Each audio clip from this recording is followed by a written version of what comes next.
तो गागर में सागर भरने की कोशिश करेंगे वरिंदर बंसल। सैकड़ों रिजल्ट है जिन्हें आपको जल्दी से विश्लेषण करके बताएंगे। गुड मॉर्निंग वरिंदर, शुरुआत अच्छे नतीजों के साथ। Good morning sir, to you and everyone. बहुत बहुत नंबर्स हैं। तो sir, top of the list, one stock which we own advised is Thermax. Thermax में लास्ट क्वार्टर में बहुत गंदे नंबर आए थे सर। उसका जो सेगमेंटल एनालिसिस देखेंगे, केमिकल्स जो है, केमिकल्स का सिर्फ मार्जिन 4% रह गया था। अभी वो 4% से बढ़ के 13% हो गया है। किसी भी तरीके से देखा जाए, ये इंडस्ट्रियल्स के लिए कोई बहुत अच्छा क्वार्टर नहीं रहा है, बट बहुत कुछ कम कंपनीज है जिन्होंने अच्छा किया, अपने मार्जिन मेंटेन किए है। सेल्स 25% ऊपर है sir quarter quarter, gross profit 23% ऊपर है क्वार्टर क्वार्टर, एबिटा 46% ऊपर है क्वार्टर क्वार्टर, और मार्जिन 5.5% की ऑलमोस्ट 7% हो गए हैं। आई think this company has done good. Again in pharma कुछ खराब नतीजे, कुछ बहुत अच्छे नतीजे। डीवीएस ने डिसअपॉइंट किया, but look at Glenmark pharma. बहुत लोगों को मालूम था कि नंबर्स इसके अच्छे आएंगे, but I think Glenmark pharma का ये वाला क्वार्टर रहा, बहुत बहुत स्ट्रांग रहा सर।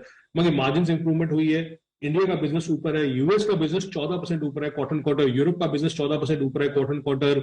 18-18.5% मार्जिन पे वापस आ गए ये लोग, और सस्ता स्टॉक है सर, 14-15 टाइम पे ट्रेड करता है। एलेंबिक फार्मा थोड़ा सा महंगा स्टॉक है, but I think they did very well in this quarter, क्योंकि लास्ट क्वार्टर बहुत बहुत खराब गया था उनका। But coming back to 15.5% margin by Glenmark pharma, by Alembic pharma is solid. Focus, जहां पे आईएचएस मैनेजमेंट क्लियरली बोला कि boss, we are there, we will support the Indian business all together.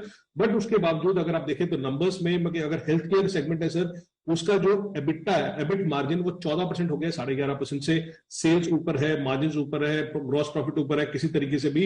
Even diagnostics में जहां पे कहीं ना कहीं प्रॉब्लम दिख रहा है हमें कुछ कंपनीज का, बट ये डायग्नोस्टिक बिजनेस देखिए सर, सेल्स ऊपर गए हैं इनके 5-5.5% क्वार्टर क्वार्टर, और मार्जिन इंप्रूव हुए 11.5% से 12.5%।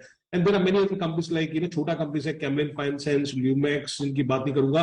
रेलवे में ये सर, इरकॉन के नंबर्स अच्छे आए हैं, स्टॉक ऑलरेडी भाग चुका है, सो दैट इज वो अलग बात हो सकती है। बट आई थिंक रेलवेज में अगर कोई नंबर अच्छा दिखा है, मुझे इरकॉन दिखा, और एक वैगन कंपनी है जुपिटर वैगन, उसके नंबर बहुत अच्छे दिखे। टेगा इंडस्ट्रीज का ज्यादा जिक्र करते नहीं है सर हम लोग। आई थिंक टेगा इंडस्ट्रीज का अच्छा क्वार्टर था ये।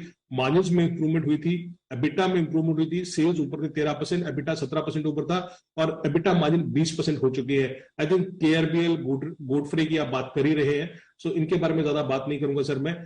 सम of the companies which are into this water treatment have done very well this time. Iron exchange के नंबर्स बहुत आउटपुट थे सर, और आयरन एक्सचेंज के बारे में बात करूं कि हाँ, दे हैव आल्सो गाइडेड कि वो लोग 30-35% ग्रो करेंगे, so which is very solid. Even VA Tech Wabag जो सेम सेगमेंट में है, ये उनके मार्जिन बहुत कमजोर है अगर मैं आयरन एक्सचेंज से कंपेयर करता हूं, बट इवन क्वार्टर क्वार्टर वाटेक में इंप्रूवमेंट हमें दिखी है। So these are the good numbers, but I think good numbers अगर देखा जाए तो फार्मा में ही होगा, ग्लेनमार्क और एलेंबिक और थर्मेक्स, से 3 नाम है जो मुझे बहुत आते हैं, जो सोच से आते हैं। ओके, ये है आपके लिए मजबूत नंबर और कमजोर नतीजे Varinder. Clearly Aurobindo pharma sir, मैं कि जिस तरीके से हमने बात किया कि ग्लेनमार्क का यूएस बिजनेस बहुत अच्छा किया, मेरे ख्याल में ऑरोबिंदो ने तो बहुत ज्यादा डिसअपॉइंट किया। This will be the multi quarter low in terms of what the US business has done. US business 11% नीचे था सर, यूरोप बिजनेस 9% नीचे था। इसका कारण था जिसके कारण आपने टॉप डाउन मिस देखा। एबिटा देखिए सर, 15% नीचे क्वार्टर क्वार्टर, और मार्जिन सिर्फ 13.5% रह गए हैं। इवन इप्का के नंबर्स खराब आए थे सर, इप्का का 16% मार्जिन रह गया 24% से, उन्होंने भी कहीं से अच्छा नहीं किया। एपीआई सेगमेंट जो है वो 15% नीचे रह गई है। इमामी में वेरी म्यूटेड क्वार्टर सर, कोई क्वार्टर नहीं आया। सेल्स ठीक थी, बट एबिटा में उनको हिट दिखा, 30% नीचे था एबिटा, और एबिटा मार्जिन 35% से 24% मार्जिन रह गए हैं। भेल सर, सेल्स में कोई प्रॉब्लम नहीं है, इवन ग्रॉस प्रॉफिट में कोई प्रॉब्लम नहीं है। इशू क्या आ रहा है कि अभी भी एबिटा लॉस रिपोर्ट कर रहे हैं भेल, और उनका मार्जिन अभी भी नेगेटिव है। I think people have to come to भेल, कहीं ना कहीं उनको एबिटा में प्रॉफिट दिखाना पड़ेगा। मैनेजमेंट अभी भी बोल रहा है कि उनका जो आउटलुक है थर्मल पावर में बहुत बहुत पॉजिटिव है।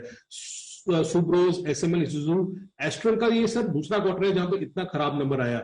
एस्ट्रल हुआ और अपोलो पाइप्स हुआ। एस्ट्रल में आप it is very very expensive, ये 90-95 टाइम्स केटीएम में ट्रेड करता है, और मार्जिन जो इम्पैक्ट में सर 20% के ऊपर करता था, कमजोर होकर 12% रह गए हैं। इसका कारण क्या है कि जो प्लास्टिक पाइप सेगमेंट है उसका अगर सेल्स भी नीचे आया 5% quarter quarter, but EBIT margin 10% पे रह गया है। वॉल्यूम डिक्लाइन हुए सर 4%, रियलाइजेशन डिक्लाइन हुए 14%, जिसके कारण उनके नंबर्स खराब हैं।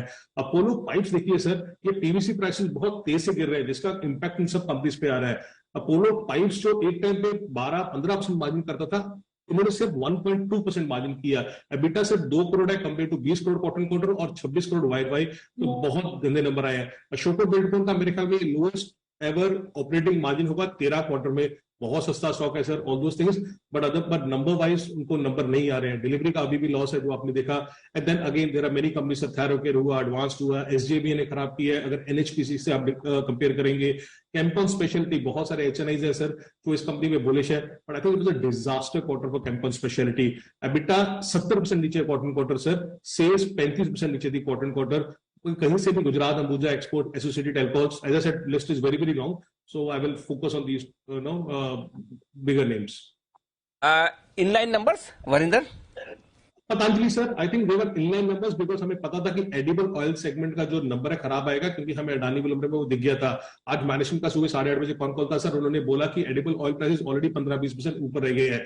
फूड में they have already done 25% EBIT margin, मेरे हिसाब से ये मेंटेनेबल मार्जिन नहीं है, 25% बहुत ज्यादा होता है। 600 करोड़ का quarter EBIT run rate already करने लगे हैं फूड सेगमेंट में। इशू सिर्फ एडिबल ऑयल का है, edible oil segment as a 15-20% already recover कर चुका है और स्टॉक पहले से नीचे था। जी सन दोनों स्टॉक्स हैं सर जहां पे नंबर कमजोरी थे, और Q3 Q4 और खराबी आएगा, मैनेजमेंट को गलहो नहीं है इन सब में। सस्ते स्टॉक्स हैं, all those things are there, but I think कहीं से भी हमने एडवर्टाइजमेंट रेवेन्यू सबड्यूड ही था, और सेकंड हाफ में वो रहेगा आगे जाके। जी का इशू क्या है सर, अभी भी एबिटा लॉसेस है Z5 में, और Z5 में जो एबिटा लॉसेस है वो 278 करोड़ हो गए हैं, और मेरे हिसाब से ये Q3 Q4 में ही चलेगा। कंसोलिडेशन का इंपैक्ट अगले साल दिखेगा, अगर दिखेगा तो। Sun TV again sir nothing great in terms of number, जिस तरीके से स्टॉक है। जेके सीमेंट ने ठीक किया, वेदांत फैशन हुआ, Pix transmission, I think sir ये मालूम था कि हमें खराब नंबर्स आएंगे बिकॉज इनका यूरोपियन बिजनेस है 40-45%। आई थिंक कैपेसिटी एक्सपेंशन इनका आएगा, तब आप देखेंगे इनके मार्जिन और सेल्स बढ़ेगा। So I think this is one company to watch out for. Otherwise बड़े स्टॉक्स में मैंने आपको बोल ही दिया सर, ये सारे के सारे नाम जिनके इनलाइन नंबर्स है। ओके, तो ये है आपके लिए भरपूर विश्लेषण नतीजों का। कल और मुलाकात करनी है, कल तो आज आखिरी दिन है, तो कल ढेर सारे नतीजे भी होंगे। सुबह सुबह कल फिर से आपसे होगी मुलाकात। बहुत बहुत धन्यवाद वरिंदर, ये बेहतरीन विश्लेषण देने के लिए।